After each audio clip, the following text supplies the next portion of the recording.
Mu bitanye tugira inama, turibukiranya, tubwirizanya ibyo tukabuzanya ibibi, kandi twirinda kuba ibyo tudakora. Kaze mu ishuri rya none. Mu bitanye uno munsi nyemerera twibukiranye maze dutangire nkubwira nti ntugaharire, ntugatongane, ntukaburane cyane n'abantu, ntugakunde kujya impaka n'abandi. Turaza gusoza iyi ngingo tukubwira tuti urajya unyurwa. Nyemerera twigane, unkundire tugendane. Ibi byose nubyumva maze ukabigera mu mahame agize ubuzima bwawe, uzaba wimitse amahoro muri wowe ndetse no mu mibanire yawe n'abantu. Abantu bamwe bakunda umuntu bumva kabone n'ubwo waba bavuga ibidahuye n'ukuri. Ese byagutwara iki uretse kwirirwa uburana, uretse kwirirwa uharira na bene abo bantu? Reka nkubwire ngo guceceka si ubugoryi, ahubwo ni ugucengerwa n'ibyuzi. Nyemerera twigane, unkundire tugendane. Rimwe nasomye ahantu handitse ngo urwego ngezeho mu kwihesha amahoro ndetse n'agaciro nanga impaka, niyo waza umbwira ngo rimwe guteranyaho rimwe ni 5 navuga ni nibyo rwose, ahubwo ubanza ari na 6 ahubwo. Kwanga impaka,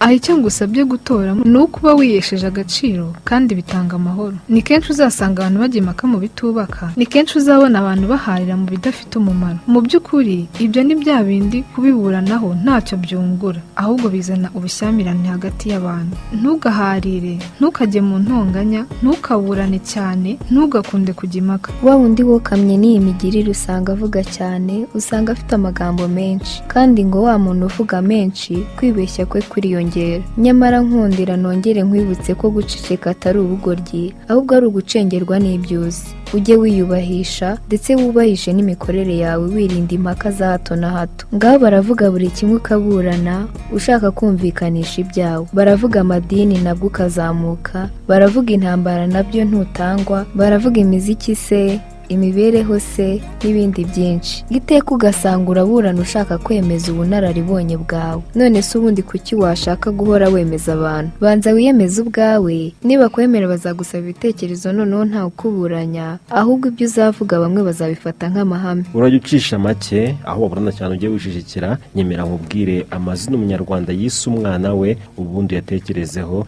Vuga uziga, hisha mu nda ndetse n'abavuga ubusa. Igitangaje ni uko hari n'ababurana, hari n'abajya impaka, hari n'abatongana ku mibanire hagati yabo ku bwabo cyangwa se bavuga bagenzi babo. Nyamara umwe mu bahanga yavuze ko iyo ibyo dukora twese abantu biza kuba binuka, ntawari kwegera undi. Akami ka muntu umutima we. Ntugaharire cyane n'abantu, ntukaburane nabo, ntukajye impaka nabo. Nibyo byiza mu kwihesha agaciro ndetse n'amahoro. Kunyurwa ni umuco mwiza. Kunyurwa ni umuco mwiza mu mico myiza. Kunyurwa bitanga amahoro kuri wa wundi wabyimitse mu buzima bwe, kandi kunyurwa niryo zingiro ry'ubuzima bwuje umutuzo kuri we wamaze kumva ko nta cyakurutira kunyurwa. Nyemera twigane, unkundire dukomeze tugendane. Nyemera nguhe zimwe mu ngero zifatika kandi zumvikana, kuko byose ducamo mu buzima tuba dukeneye kunyurwa. Iyo bitabaye ibyo, tubaho duhangayitse, tubaho tubunze imitima, tubaho ducura imigambi mibi. Iyo tutanyurwa, tubaho duhemuka. Si ibyo gusa, hari n'ibindi byinshi nawe uzi gato cyane umva kutanyurwa uburyo biba bimeze. Umuntu aguha umwanya we ngo mukundane, mugasezerana gukundana urwa babiri, ariko ukamutenguha rugikubita, ukamukundiraho abandi. Ntunyurwa none uri gukinisha umutima w'abandi.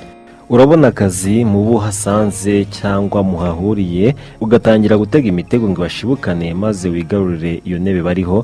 Ntunyurwa none wirirwa uhangayikishijwe n'ibiri mu maboko y'abandi, kandi iraguha nimugura. Umugabo arabyara umwana w'igitsina runaka ati si cyo nashakaga, maze akibasira umugore we, intonganya zikavuka mu muryango. Ntunyurwa n'igeno wahawe, none urashaka kuvuguruza nyir'ibiremwa. Ntunatekereza ko hari n'ababuze urwo rubyaro. Ugasanga umuntu afite ibintu bitari bike mu by'ukuri, ariko araca hirya no hino mu nzira zitari nziza agamije gukomeza kwigwizaho. Ntunyurwa wanatamba n'umwana wawe ngo ubone ibintu, ntunyurwa wanakwica ngo ubone ibintu.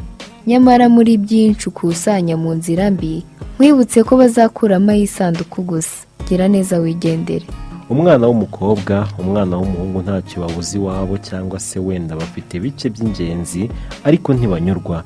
Niho zumva ngo umwana w'umukobwa w'imyaka 15 kugeza kuri 20 n'urugero acuditse n'umusaza w'imyaka 50, 60, 70 se kubera kutanyurwa. N'abasore nuko byose no kubera kutanyurwa, bagahora barekeye ibintu ubwabo bakiyibagirwa. Tukiri ku rubyiruko, mfasha wuzuze uyu mugani. Imbere yakurikiye akaryoshye munsi yibuye, uzuze uyu mugani dukomeze turebe izindi ngero. Umuntu arabona akazi abandi barakabuze, maze agatangira kwiba. ujya wumva ngo runaka anganyiriza umutungo, ujya wumva ngo runaka arya ruswa ndetse n'ibindi. Ntunyurwa uri kwiba, ntunyurwa uri guhohotera abantu bakugana, nyamara ngo wirukira byinshi ukabura na bike wari ufite.